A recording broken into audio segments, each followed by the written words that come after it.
Path of Exile's new league is Trial of the Ancestors. If you've ever heard of games like Teamfight Tactics, this is essentially GGG's take on that concept. We're going to be placing our team on one side, auto-battling another team on the other side, while we actually take part in the battle ourselves. A lot of big names that you might know, including the return of Navali, as well as Hinakora and Comb are all back. Beyond that, we are getting a bunch of changes outside of this mode, including the return of the Forbidden Sanctum, although with some pretty heavy changes, and 16 new Atlas passive keystones that change the game in massive ways, along with some new support gems, some overhaul of some ascendancies, as well as a few other things. So without further ado, let's get into it. So when I was going down the list of ideas I had in my head for league mechanics, I really didn't expect them to do an auto battler, but auto battlers are actually something that I like a lot. I play quite a bit of Teamfight Tactics, so this is kind of interesting, and I'm hoping that they do it justice, because it looks a little weird, if I'm going to be honest with you. So you've got this screen here where you're going to be placing your team of, certain kind of tank type members or disrupting type members that can do all kinds of different things. You can place little buffs here on your team, and then you spawn in the middle, run over and fight the enemy team, right? So it's an interesting take on it. I was worried when they said auto battler that we weren't going to be interacting at all, but we're going to be in here fighting with all these different enemies. It makes me wonder how much the actual auto battling portion of it matters compared to your own personal involvement.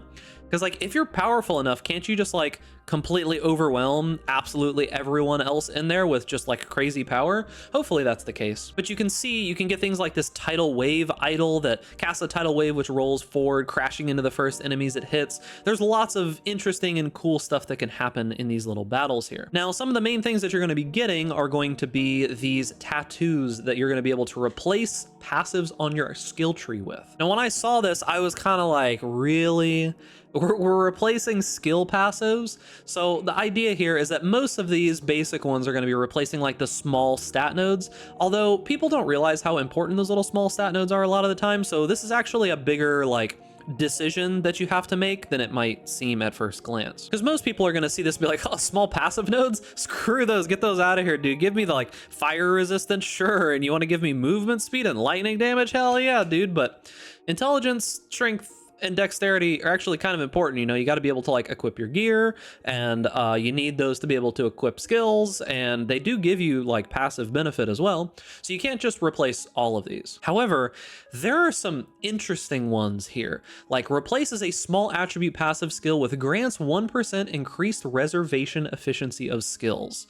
Depending on how many of these you can have, that's pretty insane. And beyond that, I think this is something that's going to be changed pretty quickly, if I had to guess. There are these omens. These are consumables that cause an effect every zone, and I just kind of feel this is going to be changed almost immediately. It's one of those things why is this not just permanent? Just grab the omen that you want and then set it, instead of it being some random thing that sits in your inventory and then it gets used when you die or something like that. It doesn't really make a lot of sense to me. The idea of these are cool. It's just once per zone you can, upon reaching 25% life, fast recover all charges, or when you level up you gain Soul Eater. When you use an Orb of Chance, it will become unique if possible, and then probably, and I don't say this lightly, one of the most powerful pieces of currency in the entire game that has ever been made is this Hinakora's Lock. Allows an item to foresee the result of the next currency item used on it.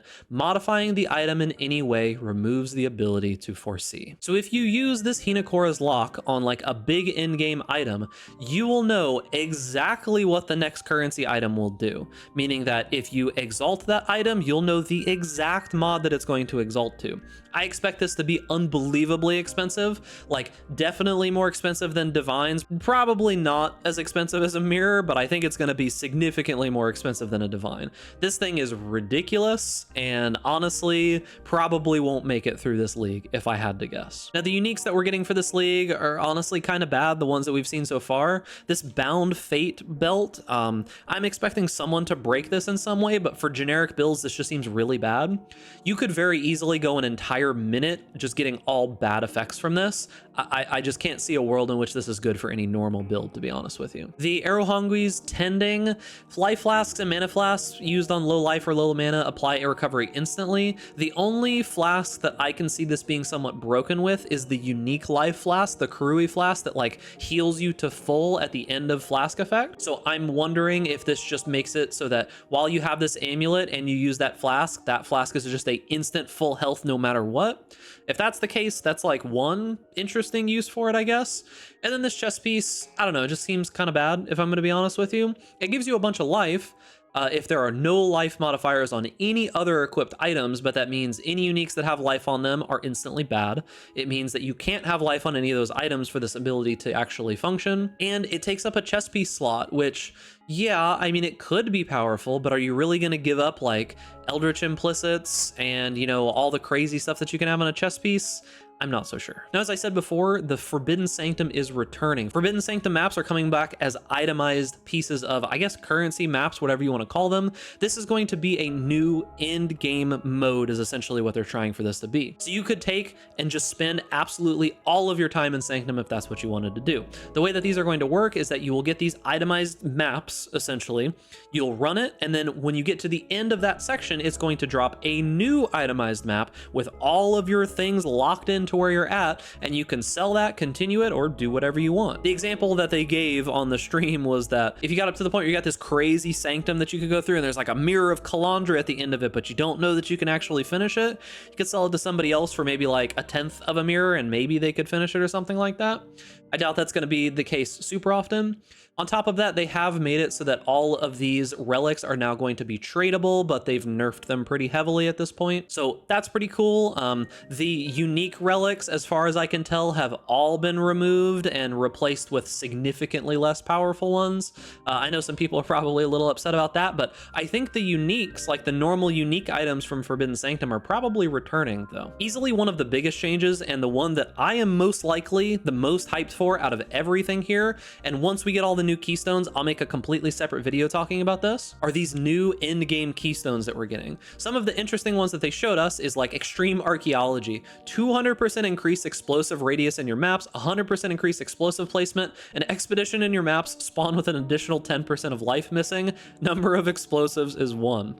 When they revealed this, it essentially just explodes the entire screen with a single one of these. I can't tell you how annoying it is most of the time for me to like sit there and point out all the different explosives that I want to do and then be like, all right, I need to do this. It's gonna be so much nicer to just slam one of these into your map and not worry about it.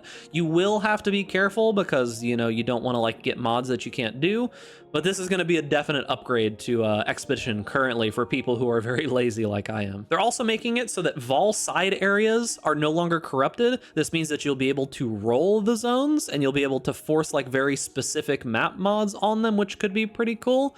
I don't know how useful that's going to be, but there's probably some pretty crazy stuff that you'll find in there. And then the last one, which is pretty interesting from what we can see, the Maven summons 1 to 3 additional bosses when witnessing map bosses. Modifiers to the final map boss in each map also apply to these summoned bosses.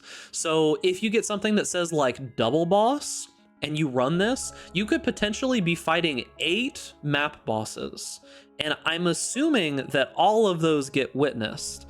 So this destructive play could actually compete somewhat with like altars and such now, depending on how this works. So we'll have to see how these specifically work, because as of right now, we do not know. Beyond that, we did get a couple new support gems. These are not all of the gems. There's a bunch of other ones that they're introducing. I'll make a video talking about each individual one. I did make a video about the fall of Splitting Steel. Unfortunately, you can go there to check out my thoughts on that, but there are some new ones that do seem pretty cool. Guardian got a rework. I've also made a video particular about this. You can find it on my channel. The Chieftain got a rework. I made a specific video about this as well. Can also find that on my channel. And that is pretty much going to be it for the new expansion. That's most everything we know right now. All the information that you could possibly get out of, you know, watching ExileCon and the reveal and all that kind of stuff. As the information does trickle out and we get more specific things, I'll make full videos on each of the topics, but this is pretty much everything that you need to know about the new expansion coming out supposedly on August 18th. So remember, boys, if you enjoy this content, make sure to give this video a like, subscribe to YouTube channel, hit that notification bell to stay up to date with all the latest videos, and stay safe out there in Ray class, and I'll see you guys in the next video.